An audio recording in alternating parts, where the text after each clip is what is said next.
They called her Eleanor, a 1973 Mustang Mach 1 that didn't just star in a movie. She survived it. Before CGI, before Hollywood's safety nets, she became the only car in film history credited as an actress. But behind that glory hides chaos, accidents, lawsuits, and a legend forged in gasoline and danger. Act, Wex, Icon, Facts, Dr. 20, Mauer 16. Fade in, 1970s Los Angeles skyline, sunlight bleeds over chrome. Fact, Fokker 20, the real Eleanor was never supposed to exist. When director H.B. Halicki began shooting Gone in 60 Seconds, 1974, he didn't have Ford's backing. No official deal, no sponsorship. Every car on set was one he bought himself, scraped from junkyards, borrowed from friends, or rebuilt overnight. The Mach 1 Mustang was never meant to be a movie star, but when Halicki saw its muscular body lines, the stretched nose, the dual scoops, that shark mouth stance, he knew this was no background car. This was the icon. The name Eleanor was a code on the stunt list, the unstealable car. Ironically, it became the most stolen image in movie history. Rev sound rises, quick cuts of wreckage. Proof, Eleanor wasn't just one car. There were 11, each one modified differently, some gutted for jumps, others caged for crashes, one tuned to actually survive the 40-minute chase. Only 2 survived filming. 2. Every other Eleanor was destroyed under Halicki's relentless direction for realism, and that's what made audiences believe she was invincible. Fact 919. The chase that broke bones and laws. When you watch that legendary 40-minute chase, remember this, not one frame was scripted, no permits, no closed streets. Halicki drove through live traffic, pulling stunts no studio would allow today. During one take, his Mach 1 slammed into a telephone pole at nearly 100 mph. The impact snapped his leg like a twig, and you can see that crash in the final film. He limps out of the wreck, pops the door open, and keeps running the scene. That's not acting, that's pain. That's the raw DNA of 1970s cinema. Before stunt doubles, before insurance-dictated creativity. Why it matters, Eleanor wasn't born in a studio. She was earned through broken bones, shattered metal, and one man's obsession to make car chases feel real again. Fact, La Choisit 18. The myth of the Mustang. Most fans think Eleanor was a pureblood Ford creation, but she wasn't. Underneath that aggressive Mach 1 shell, many of her parts came from other cars. Halicki mixed and matched panels, bumpers, even engines depending on what was available that day. Some Eleanors used Cleveland 351s, others had Windsor blocks, a few straight-up Frankenstein builds using whatever survived yesterday's crash, but somehow it worked. Each engine roared in unison, one mechanical chorus that screamed rebellion. When you hear Eleanor downshift through the refinery scene, that's not just horsepower, that's handcrafted chaos. Fact, W17. The name with no owner. Here's where it gets strange. After Halicki died in 1989, the name Eleanor became a legal ghost. For decades, people fought over who actually owned the right to the name. The Halicki estate or the studios that remade the film. When the 2000 remake came out starring Nicolas Cage, the new Eleanor, a 1967 Shelby GT500, reignited that war. The Halicki family sued multiple companies, claiming every car called Eleanor was their property. Even custom car builders were forced to destroy replicas. Imagine building your dream Mustang and being told it's illegal because it's Eleanor. Proof. In 2022, a federal judge finally ruled the truth. A car, even a famous one, cannot be a copyrighted character. That ended nearly 20 years of lawsuits.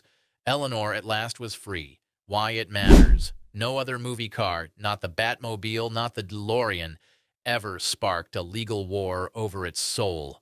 That's how powerful Eleanor's legend became. Fact 16. The jump heard around the world.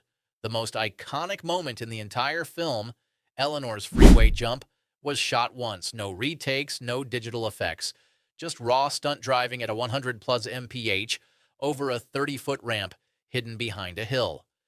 The car flew 128 feet and slammed nose first into the pavement, collapsing its suspension and bending the frame beyond repair. Halicki refused to fake it. He wanted a jump people could feel, and they did. The impact was so violent that nearby houses reported their windows shaking. Paramedics rushed in thinking there'd been an explosion, but Halicki, ever the showman, yelled, "Did we get the shot?" They did, and that single jump cemented Eleanor's immortality. Closing of Act 1 icon. When the dust settled, Eleanor wasn't just a movie car. She was a survivor of cinematic war, built from scraps, driven beyond safety, immortalized by danger. Every dent and scar told a truth that CGI can't replicate.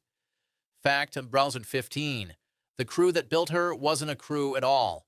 When H.B. Halicki decided to make the film, he didn't hire a studio team. He was the studio.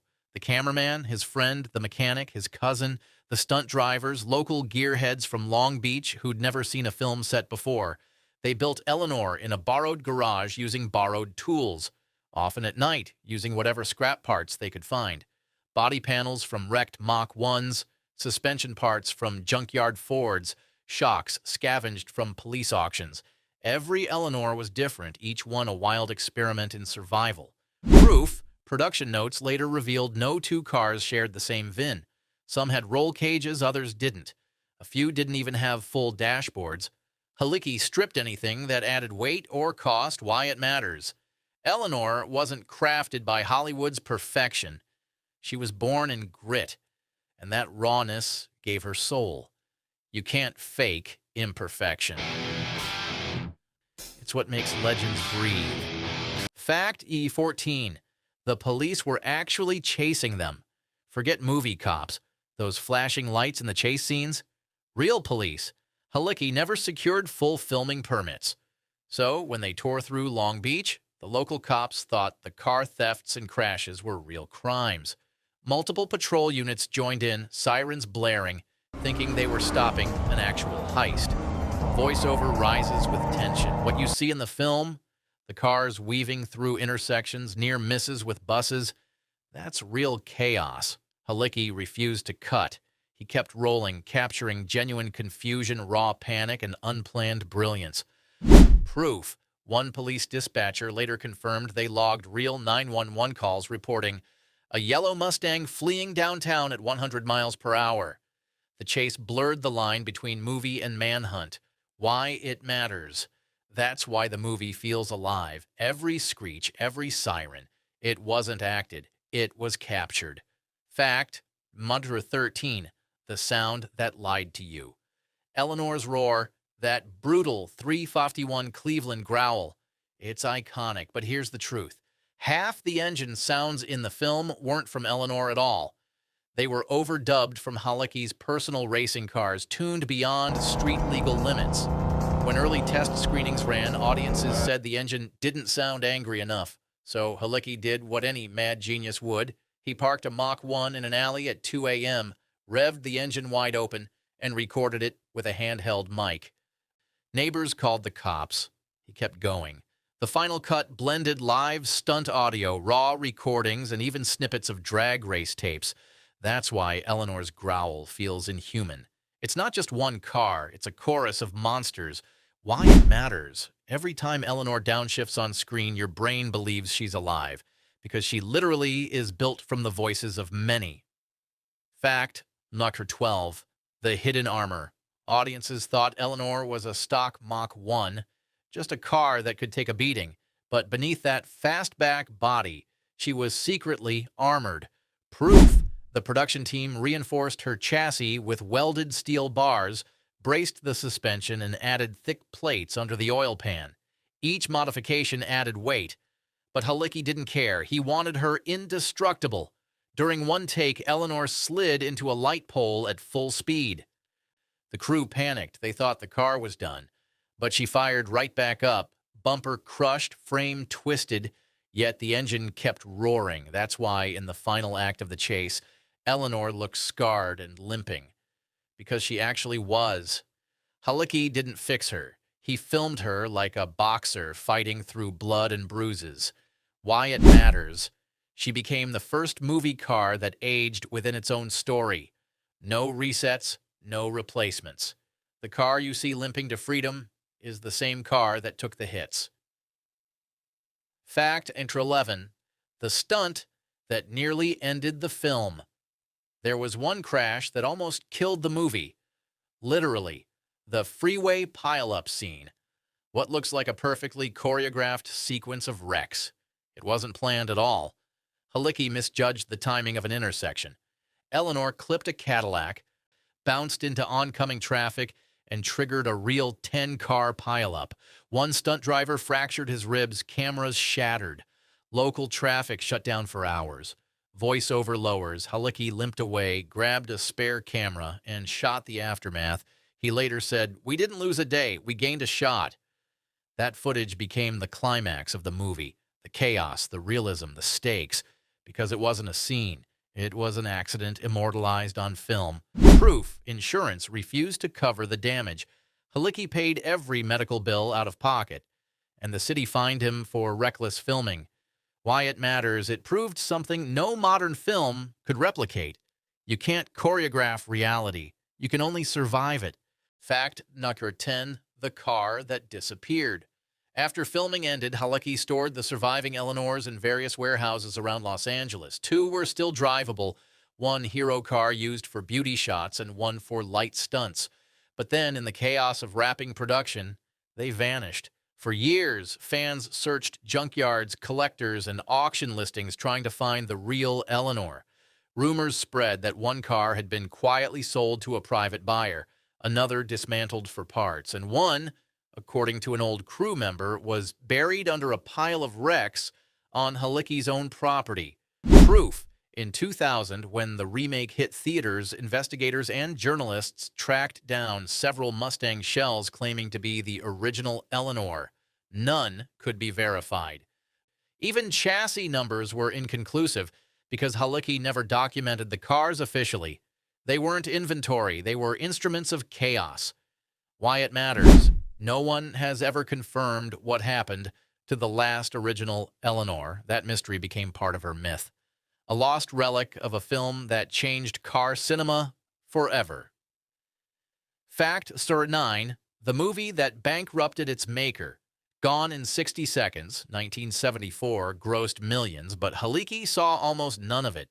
Distribution deals fell apart. Studios underpaid him, and because he funded everything himself, the cars, the crashes, even the police uniforms, his debts mounted fast. Proof. Halicki mortgaged nearly every property he owned just to finish the film's editing. He even sold personal vehicles to cover post-production sound. The movie made him famous, but also broke. He once said in an interview, "I didn't make this movie for money. I made it so people could hear what speed sounds like." Why it matters.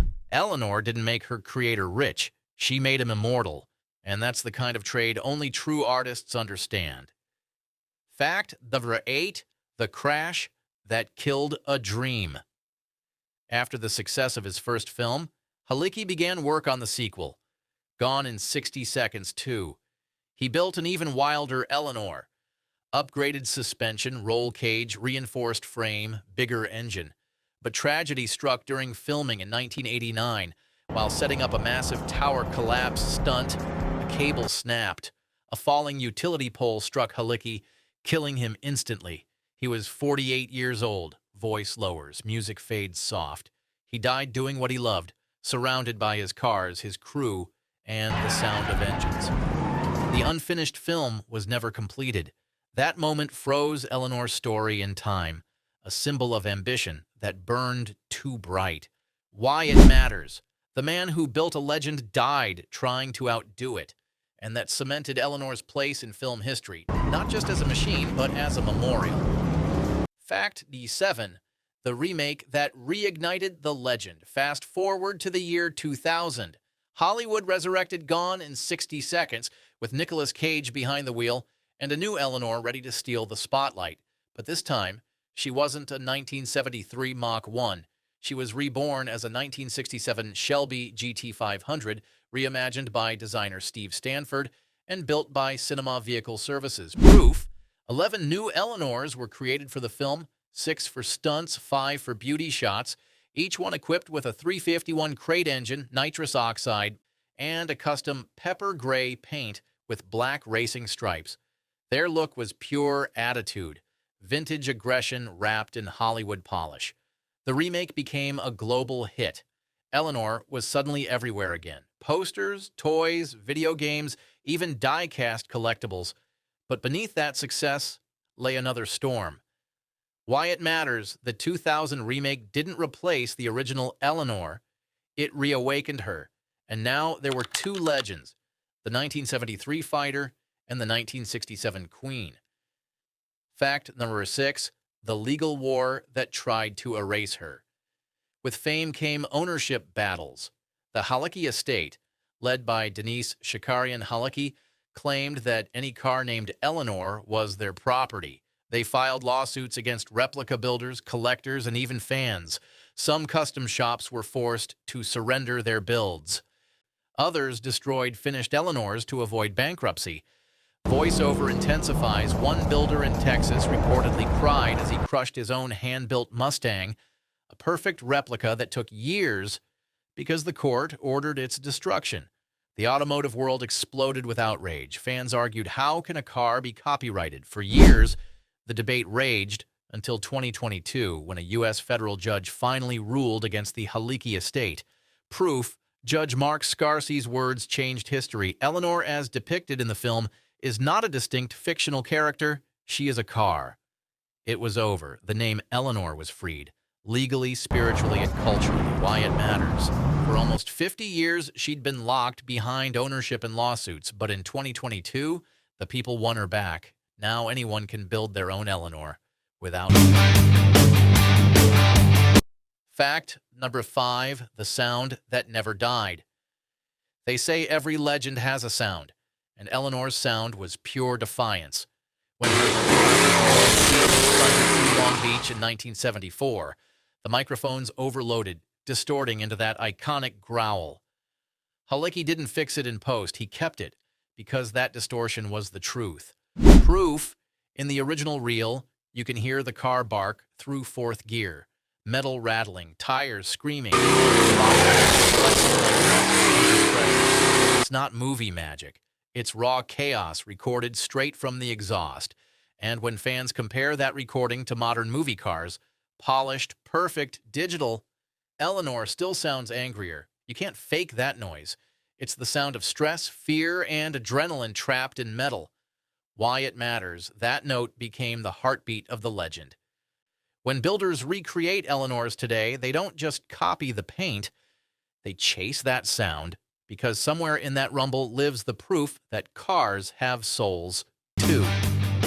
The rumble fades into the sound of an engine echoing through a tunnel. Fact number 4, the weight nobody counts.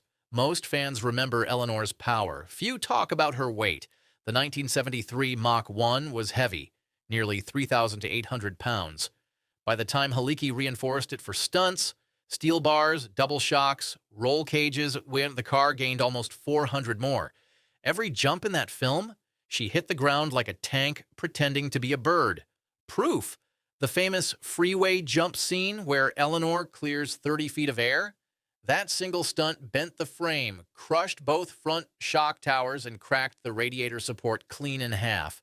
The car still drove afterward, barely. Halicki fixed it overnight and went right back to shooting. Why It Matters, that weight wasn't a weakness, it was armor. The Mach 1's brutal mass is what let it survive impact after impact.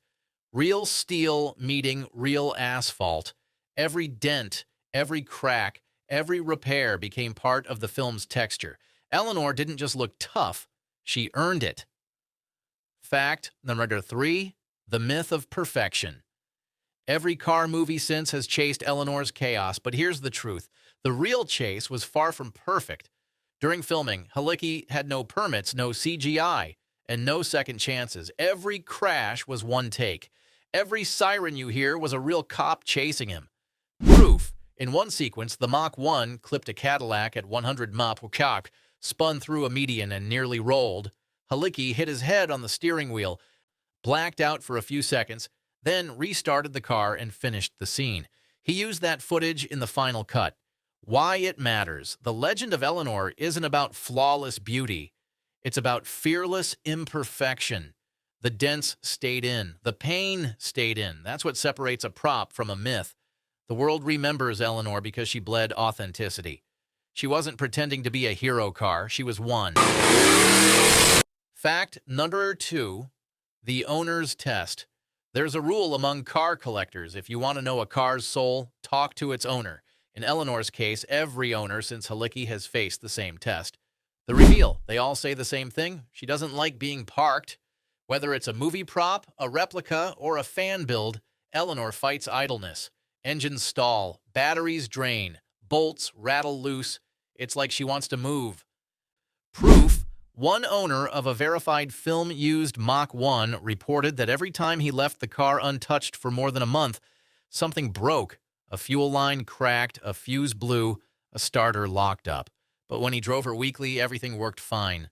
Why it matters, that's not mechanical coincidence, it's symbolism. Eleanor was born in motion. She exists for the chase.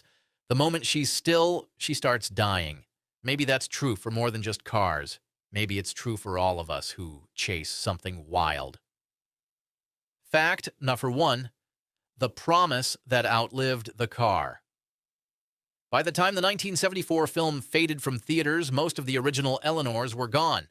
Scrapped, sold, or forgotten. But the idea survived, and the promise that Halicki made to make a movie where the car was the star still fuels creators to this day. Proof. Look at every modern car film. Fast and Furious, Baby Driver, Need for Speed. They all trace their lineage back to Eleanor. Not because she was the fastest, but because she was the first to be treated like a character with motive and emotion. When you hear fans say Eleanor was alive, they're not exaggerating. She was written, shot, and edited like a living thing, a symbol of escape, rebellion, and obsession. Why it matters. That's what separates her from every other movie car. Others were machines built for scenes. Eleanor was a mirror built for us. She reflects what we crave most. Freedom with consequence. Every screech, every dent, every chase whispered the same truth. If you love something enough to destroy it, you'll understand why it matters. If even one myth just broke for you, subscribe in your head right now because the chase for truth never ends.